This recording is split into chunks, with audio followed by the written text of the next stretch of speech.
नमस्कार दोस्तों, मैं टैलेंट अफिनर होता सिंह योगी। आज हम मौजूद हैं दिल्ली के बुराड़ी विधानसभा क्षेत्र में और अब 2024 का चुनाव आने वाला है और जानते हैं जनता की राय कि जनता क्या कुछ चाहती है और क्या कुछ सोचती है अपने नेताओं के बारे में। क्योंकि 5 साल सरकार के निकल चुके हैं और सरकार को अब 10 साल हो चुके हैं। अब देखना होगा क्या 2024 में भी फिर एक बार जो है कि नाम मोदी सरकार आएगी या फिर जो इंडिया एक ग्रुप बना है उसका कुछ होगा। चलिए जानते हैं। हमारे साथ में भाई महेश जी हैं और महेश जी समाज सेवी भी हैं और राजनीति के बारे में थोड़ा सा कुछ जानते हैं। भाई सबसे पहले तो आपका स्वागत है टैलेंट अफिनर में।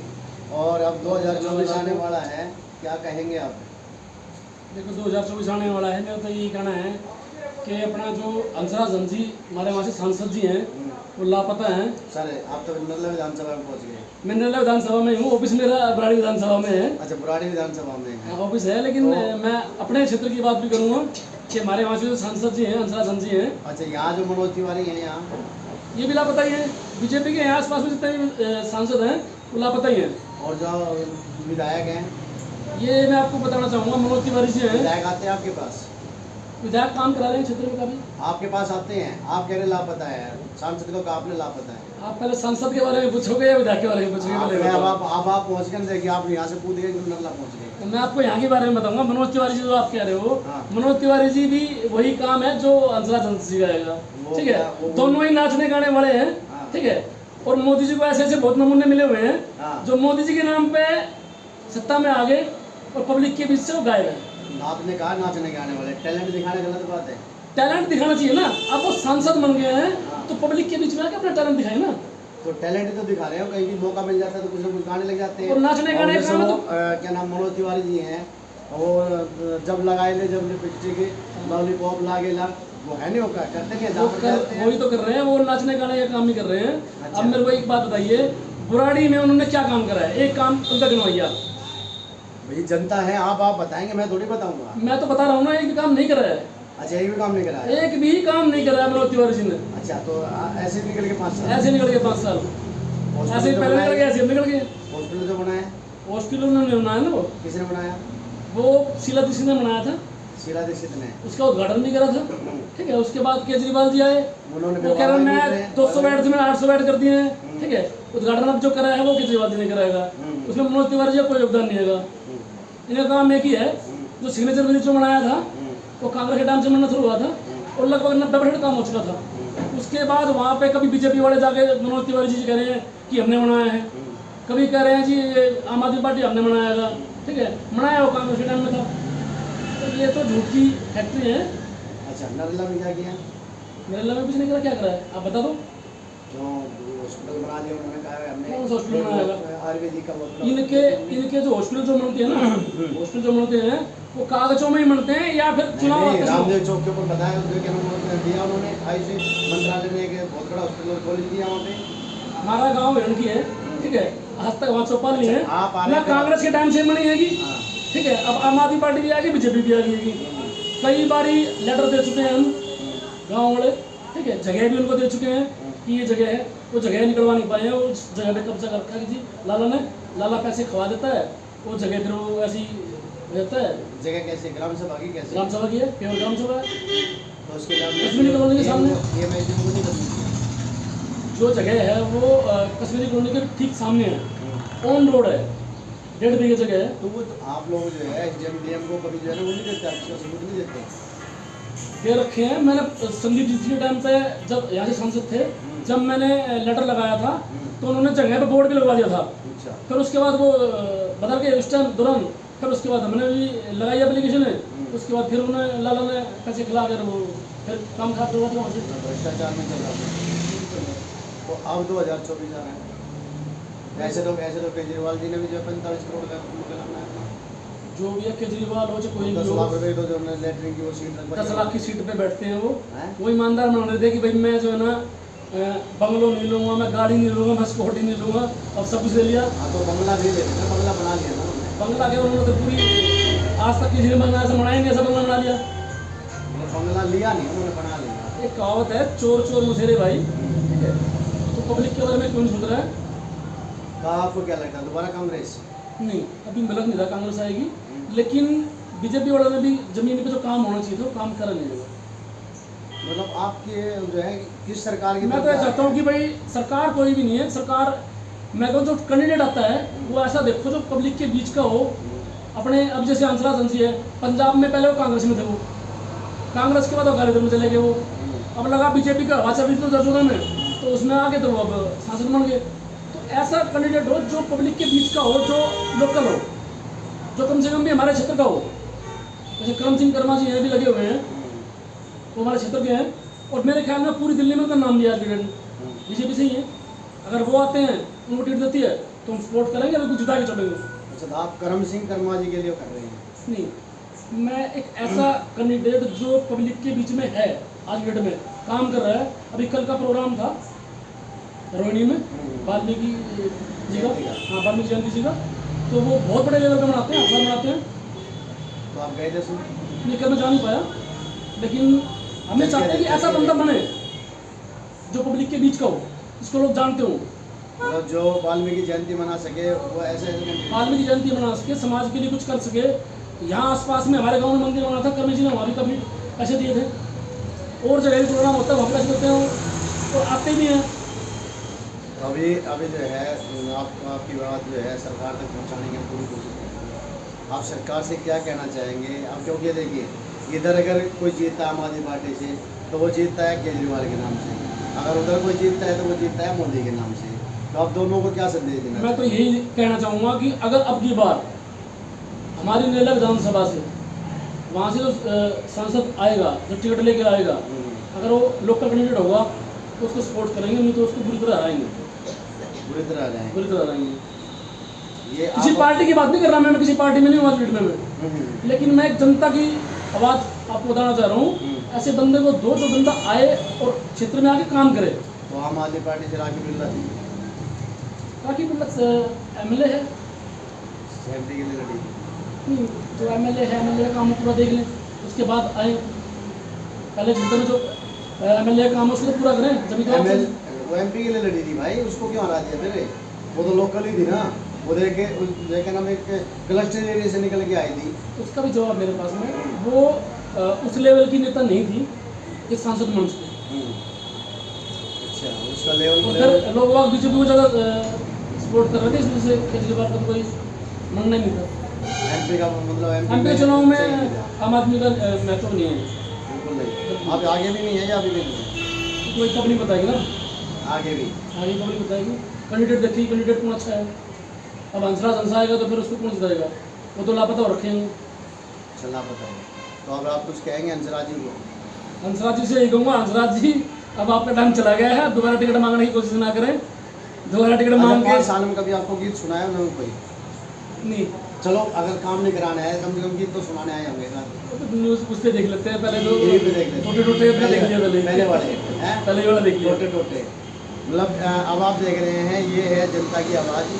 क्योंकि अब जो है 2024 आ चुका है, और सभी जितने भी पार्टी के कैंडिडेट जो जिम्मेवार व्यक्ति है जो टिकट देते हैं, उन लोगों को ये सोचना होगा कि क्षेत्र की जनता आखिरकार क्या चाहती है।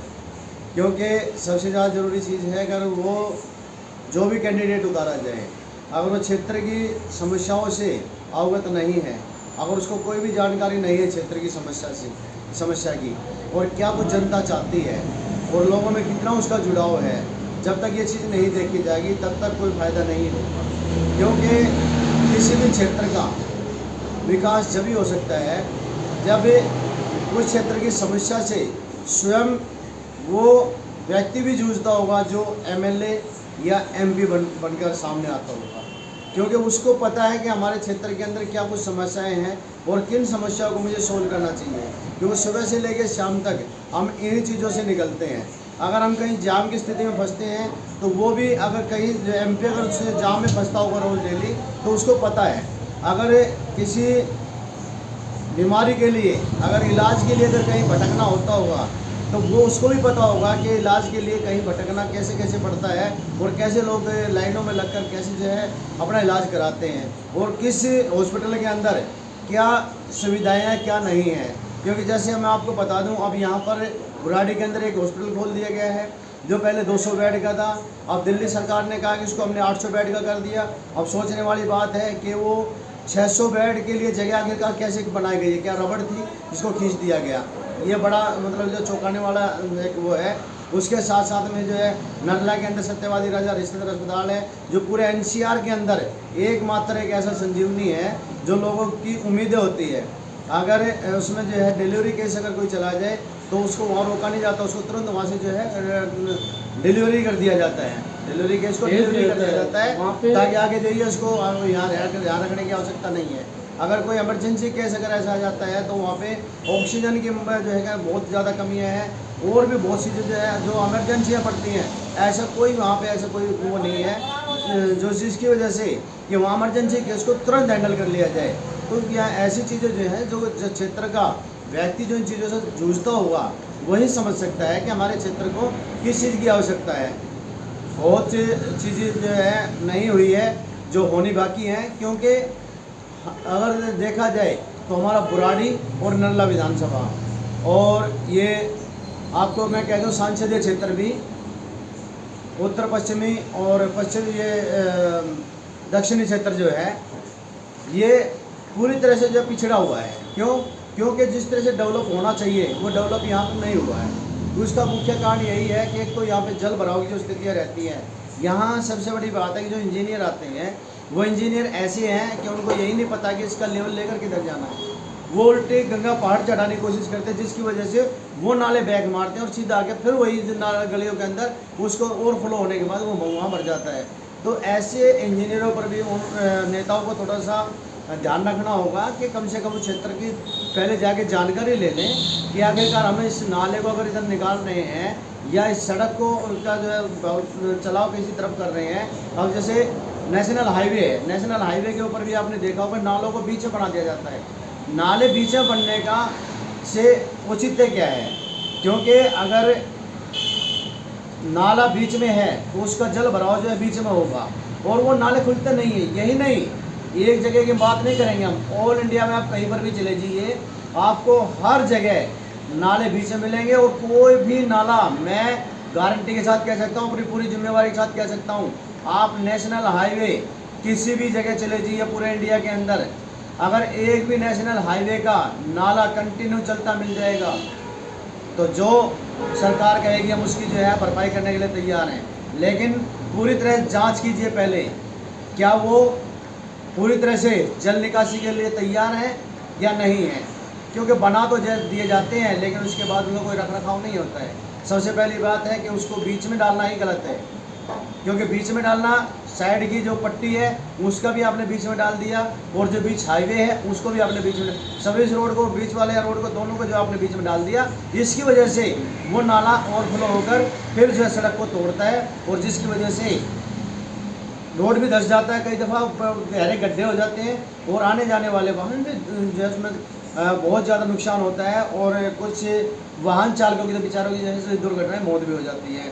तो तकरीबन हमारे जो दर्शक देख रहे हैं, अगर आप इसमें कमेंट्स डालिए, आप सच्चाई लिखिए, आप बताइए कौन कौन सी जगह इस तरह की जो हमने बातें बताई हैं इस तरह की हैं या नहीं है।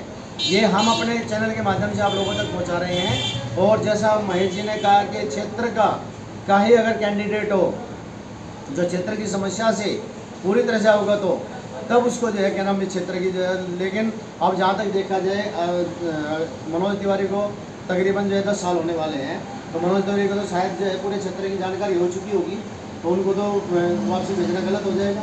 वापसी भेजना गलत इसलिए हो क्योंकि जाएगा, नया अगर कोई आएगा तो उसको 5 साल लग जाएगा उसको क्षेत्र को जानने में।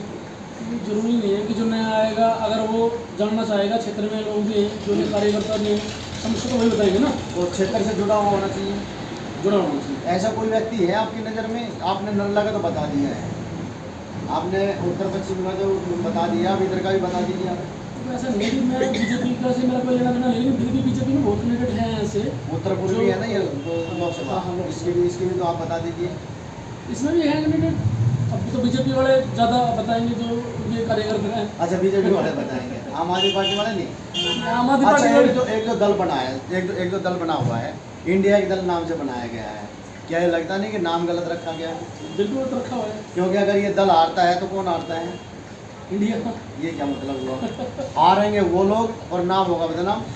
मतलब ये है कि आजकल वो मुद्दा उठा रखे हैं कि भाई ये भारत जो नाम रख रहे हैं, इंडिया नाम रखा। इंडिया नाम रखना चाहिए, भारत नहीं होना चाहिए। हाँ, जब हमारा शुरू से ही भारत है तो भारत होने में दिक्कत क्या होगी?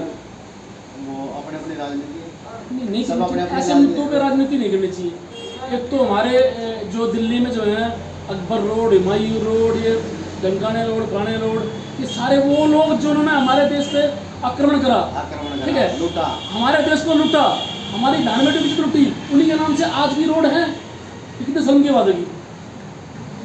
ये बहुत गंभीर मुद्दा है, बहुत गंभीर मुद्दा है, जिससे आज तक ये ना दिल्ली सरकार बदल पाई है और उत्तर प्रदेश में बदला जा रहा है। उत्तर प्रदेश में योगी जी बहुत अच्छा काम कर रहे हैं, उनका तो मुकाबला ही नहीं है, उन जैसा सीएम कोई है ही नहीं। तो क्या पीएम भी चाहते हैं?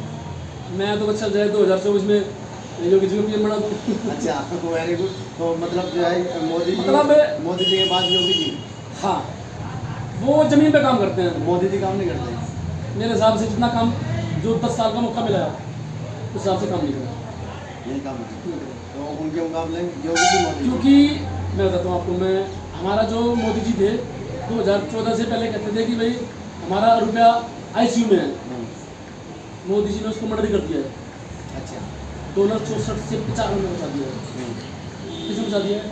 अगर देश तरक्की करेगा ना, कह रहे देश तरक्की कर रहा है, अगर देश तरक्की करता तो हमारा रुपया मजबूत होता।